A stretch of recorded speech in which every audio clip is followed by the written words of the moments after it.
पलटू साहिब की बानी। सद्गुरु का महत्व।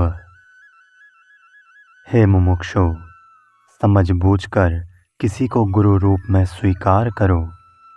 आत्म शांति रूपी हरि की प्राप्ति राग द्वेष पूर्ण कर्म बंधनों से परे की स्थिति है। यदि इस तथ्य को नहीं समझते हो तो संसार सागर में डूबोगे।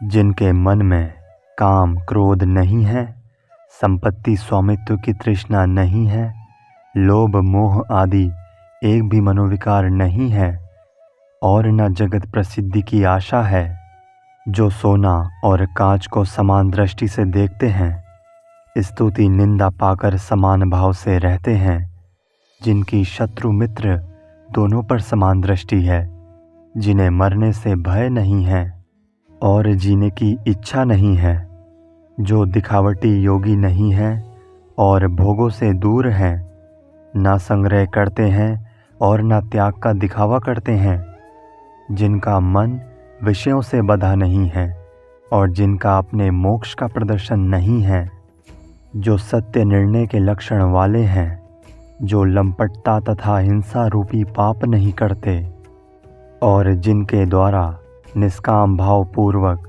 पुण्य कर्म होते हैं, जो गर्मी ठंडी में समता से रहते हैं। पलटू साहिब कहते हैं कि वे सद्गुरु साहिब के लाल एवं शिष्य जीवन मुक्ति रहनी में रहते हैं। ऐसे सद्गुरु की शरण में निवास करो। सद्गुरु की सत्संग रूपी नदी में जिसने स्नान किया, उसकी दुर्बुद्धि दूर हो गई। सद्गुरु के सत्संग रूपी दरिया का जल सदैव निर्मल रहता है। उसमें डुबकी लगाते ही आत्मज्ञान उत्पन्न होता है।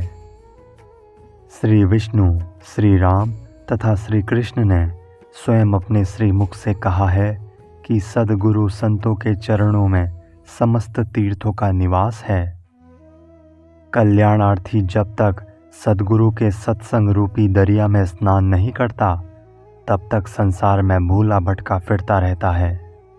पलटू साहिब कहते हैं कि मैंने गुरु दरिया में प्रवेश कर अपना मल धो डाला, इसलिए मेरा संसार में भटकना बंद हो गया है।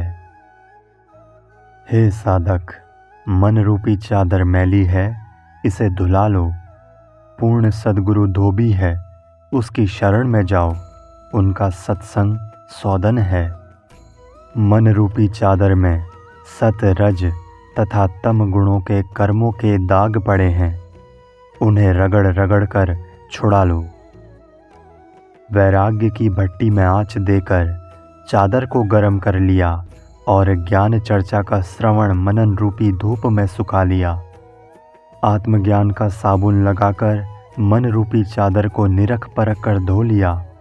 पलटू साहिब कहते हैं कि ऐसी स्वच्छ मन रूपी चादर को ओढ़कर जीवन का आचरण करो तो पुनः संसार सागर में नहीं आना होगा। मैं सब कुछ छोड़कर सद्गुरु का ध्यान लगाऊंगा। मैं ब्रह्मा, विष्णु और महादेव को नहीं पूजूंगा और न मूर्ति पूजा में मन लगाऊंगा। जो आत्मदेव चेतन मेरे शरीर में बसता है, मैं उसी को नमन करूंगा, आत्मचिंतन करूंगा। ना काशी में करवट लूंगा, ना अयोध्या की पंचकोसी परिक्रमा करूंगा। प्रयागराज में भी जाकर तीर्थ नहीं करूंगा, जगन्नाथ में जाकर अपना सिर नहीं पटकूंगा।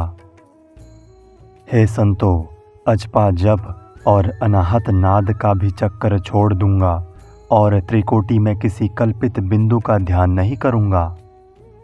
पद्मासन लगाकर अनाहत नाद का बाजा नहीं बजाऊंगा। हे संतो, सब जप छोड़कर केवल सद्गुरु का स्मरण करूंगा। मेरे हृदय में सद्गुरु की मूर्ति की छवि छाई है, मैं उसी का ध्यान करूंगा। मैं जब द्वैत दृश्य देह का अहंकार त्याग दूंगा, तब आकृति विहीन शुद्ध चेतन कहलाऊंगा।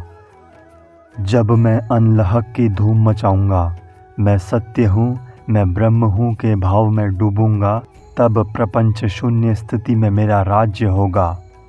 पलटू साहिब कहते हैं कि मैं सद्गुरु से ही प्रेम का दाव लगाऊंगा, यदि मैं जीत गया तो सद्गुरु को पाऊंगा और हार गया तो उनका अपना कहलाऊंगा। हे वैरागी, तेरे भीतर तेरा राम है।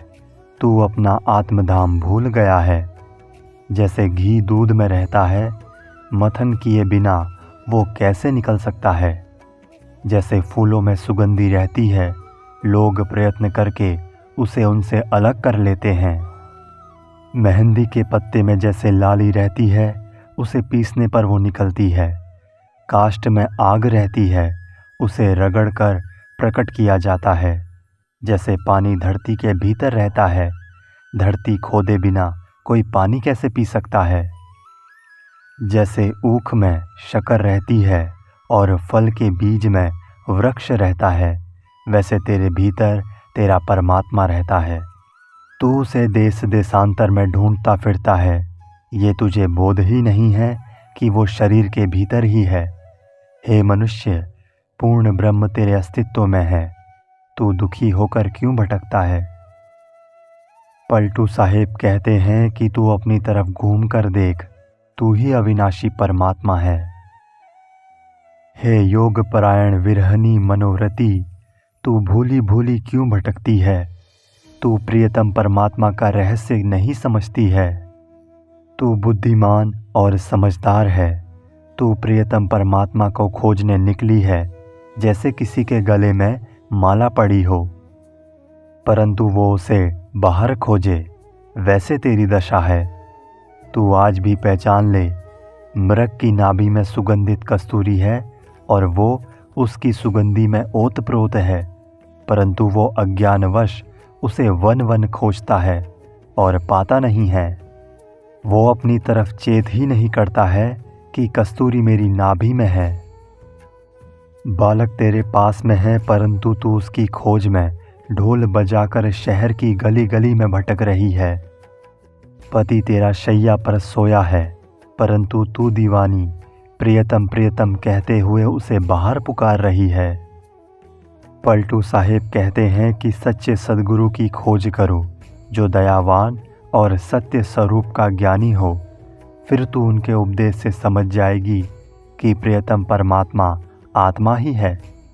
मेरी इस बात को मान लो।